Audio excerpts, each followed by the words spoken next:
agaasimi wuxuu igu yiri dubban isku imanayna go'aanna waxaanu qaadanay aniga iyo tolkayagiba iyo odayaashayduba inantaas hadday dhimatay inaanu aasno waayo nabar xun baa ku yaalay hadday hal saac laba saacadood amba 6 saacadood naftu si baxsanaato way qurmaysaa hay'ad wasaaradda cadaaladda la imaado maxkamadaha la tago gudida mihnadaasha caafimaadka gudida waxaan ku raadin dhaqaatiirta isbitaalka madaxdiisa oo ugu sareeya la soo gaaro wasiirka la soo gaaro caafimaadka in jaranjarooyinka la soo gaaro ayaa inoo fiican.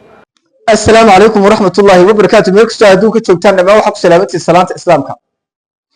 Bal waxaan fikirkayga ka dhiibanayaa ninka inantiisu dhimatay ee miiriyaha bariyaha ka hadlayay wasiirka cadaaladda maanta hadlay saraakiil hadlayay iyo sidoo kale dawladda dhowr eray oran doono iyo arrinkaas oo aan isagana dhowr eray xoogay aan dabcan ka hadli doono inta iga muuqata. waxaan ka codsanayaa inaad muuqaalka la garayso share garayso subscribe saarato ugu horeyn nuxurku waa inta ay tusay oo waxba uma baahnayn in muuqaalka ku celcelino meelaha kalena dhamaan waa ka daawateen. haddii aan inanka ku horeeyo dabcan inantu ka dhimatay waxa weeye bariyahan buu u hadlayay hadalkiisii u dambeeyay waxa waa dhowr iyo 20 daqiiqo oo wax kasta faahfaahiyay. ninkaasi dabcan waa nin inantiisu dhimatay waxyaabo badan buu ka hadlay qaabku aaminsan yahay inuu dhimatay buu ka hadlay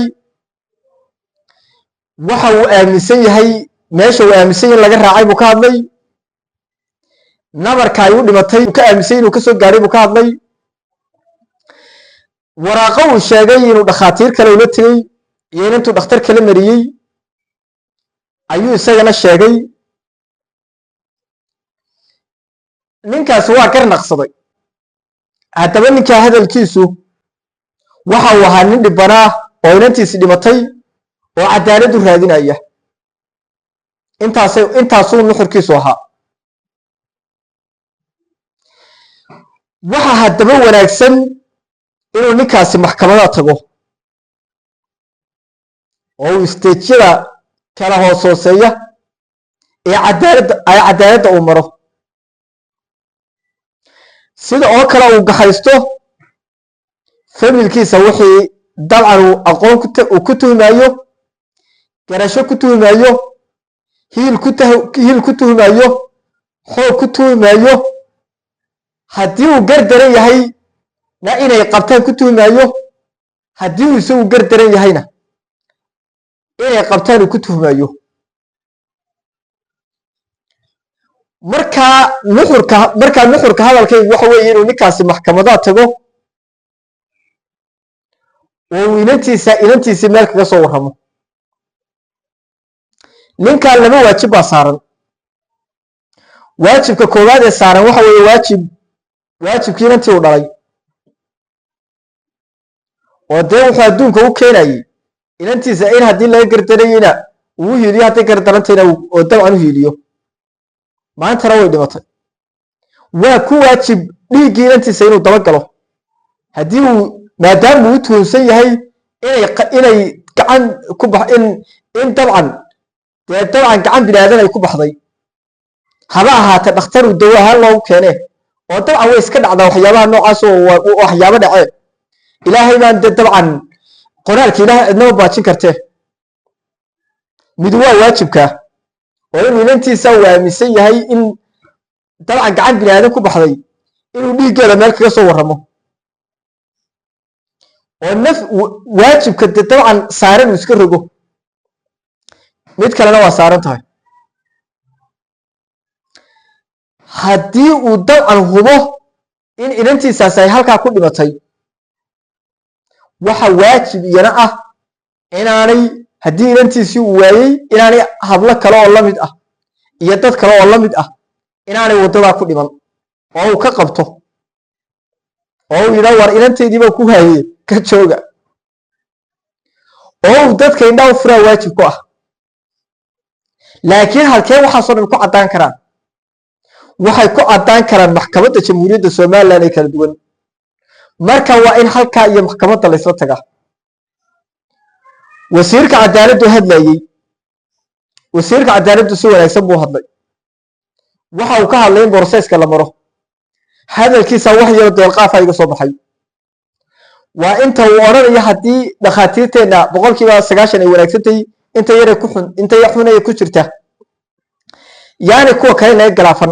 oo aad dabcan moodid marka inuu go'aan qaatay hadalka ninka dhibanaha uu go'aan ku qaatay oo uu aaminay inay dabcan gacantooda ay ku baxeen labada dhakhtar, taasoo aan dabcan macquul ahayn nin wasiir ah inuu fikir noocaas qaato.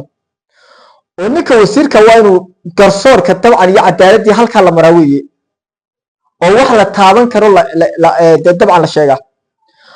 oo dabcan waxa suurtagal ah inay tani si kale u dhimatay, waxa suurtagal ah inaanay inamada gacantooda ku dhiman, waxa suurtagal ah in dabcan waxyaabo kale ay dhaceen baa suurtagal ah. wax kastaa dhici kara. dhakhaatiirtu cadow bay leedahay, aqoontu cadow bay leedahay, wax kastaa sibay u dhacaan. wax kastaaba waxa wax ka soo horjeeday leeyahay. marka nimankaana in lagu xukumo maaha hadalka ninka hadlaya, laakiin waa in lagu xukumo hadalka garsooraha.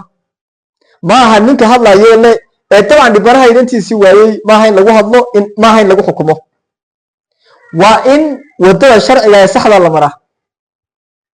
marka hadalka wasiirkana degdeg baa iga soo yaro baxay. insha allah inuu samaysto la taliyayaal baan rajaynayaa oo aanu aada u degdegin.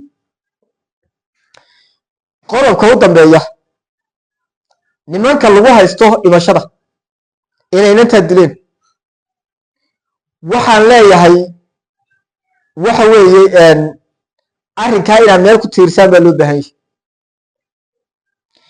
inantaasi hadday gacantiina ku baxday, adduunyadu way gaaban tahay.